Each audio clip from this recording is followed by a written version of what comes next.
I'm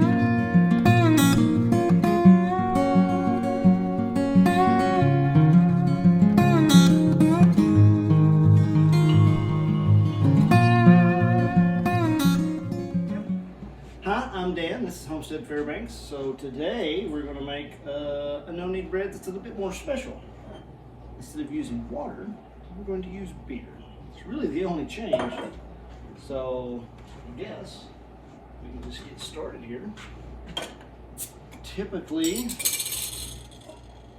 you want to get very little head. So you bartenders out there, probably a lot better at this than some of the other people. You want the beer to be as close to room temperature as you can get. Our house is pretty cold, so this is going to be around 60 degrees. Alright. And then same thing as my other bread. It's a teaspoon of each. You could do a half teaspoon of the instant yeast if it's very fresh, and you can go up to a teaspoon and a half if it's very old. So I'm just going to sprinkle that around.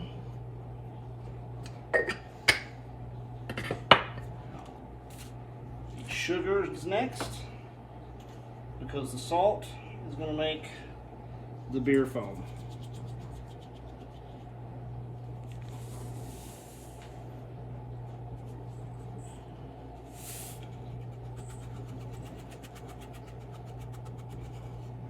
As soon as I get it through that layer. Alright, now we're going to let the liquid parts kind of get to know each other a little bit. Stir it around. Here comes the foam.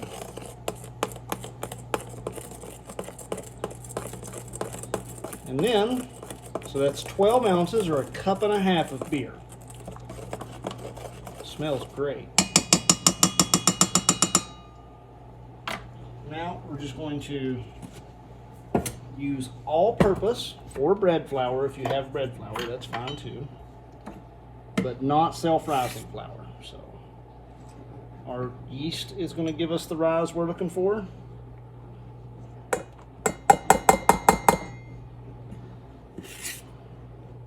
Also, like before, I like exact measurements, so you don't pack the flour in with a knife, but you do just scoop it off. So I'm not packing, just cutting. It gives me an exactly 3 cups, so I get more consistency. Alright. Almost done. Now we just start to mix in.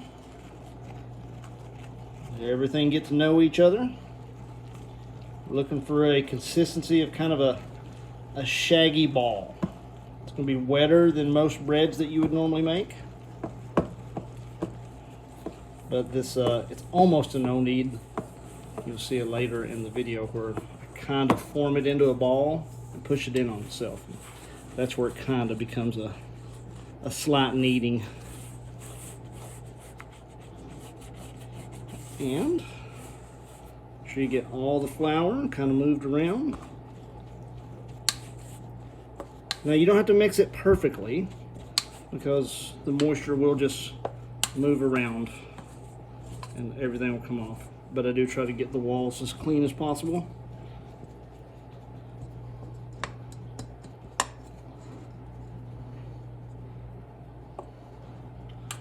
And then just kind of move it all towards the middle. And again, the stuff on the walls, perfectly fine. This is supposed to be a quick recipe. Now we're just going to cover this with saran wrap.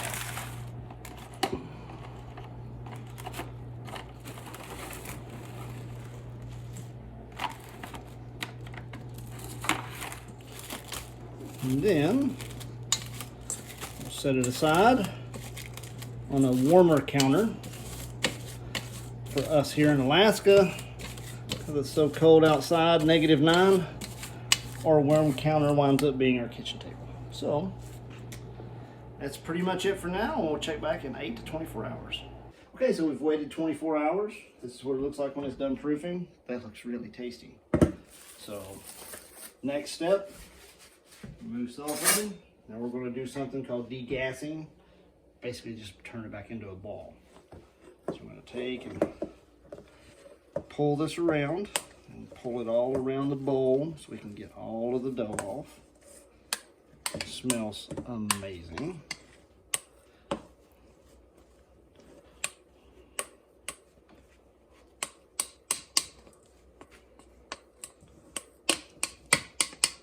You don't have to do it all like this. I'm just trying to get all the little bits of bread off. I'm going to take our counter's already prepped, a little bit of flour.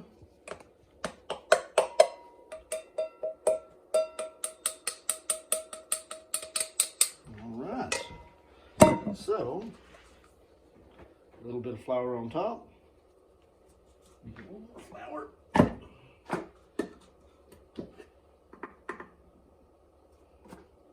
I just keep a little measuring cup around with a little bit of flour for this part. All right, so we're just gonna pull and fold it a few times. It's not really no knead, but it's close. Just a few pull and folds. And then we'll start making a ball in on itself. See, as I take it from the side and push under and keep pushing that ball up. And as it gets a little bit dry, just add the ball back to it. And once you have a pretty good little ball going here, I'm going to put it over here on our parchment paper so we can proof a second time.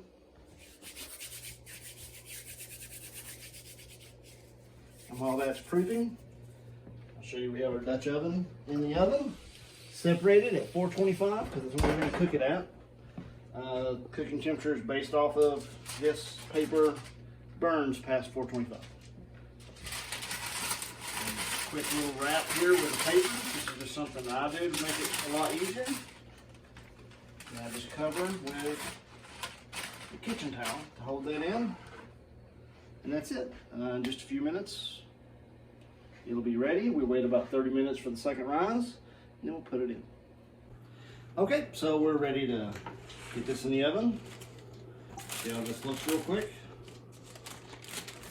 Almost double in size, not quite, but close. And I just take one of my knives, and I'll just score across the top. Real easy, like I usually do 3.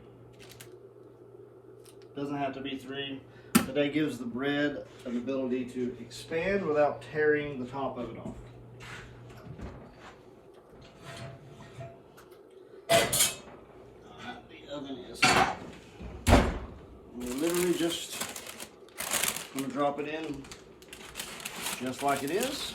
See how it looks in the pan? We'll let that extra paper fall over. And then it's going in the oven.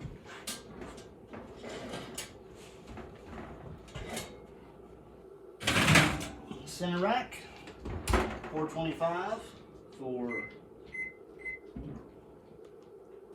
30 minutes. We'll be back. All right, here's our 30 minutes complete. Timer off. I'm going to go ahead and set the timer for 15 more minutes. That's how I like to do it. I'm going to open the oven. Take the lid off the bread. All right, 15 more minutes and we'll pull it out and let it cool down. All right, so we're all done.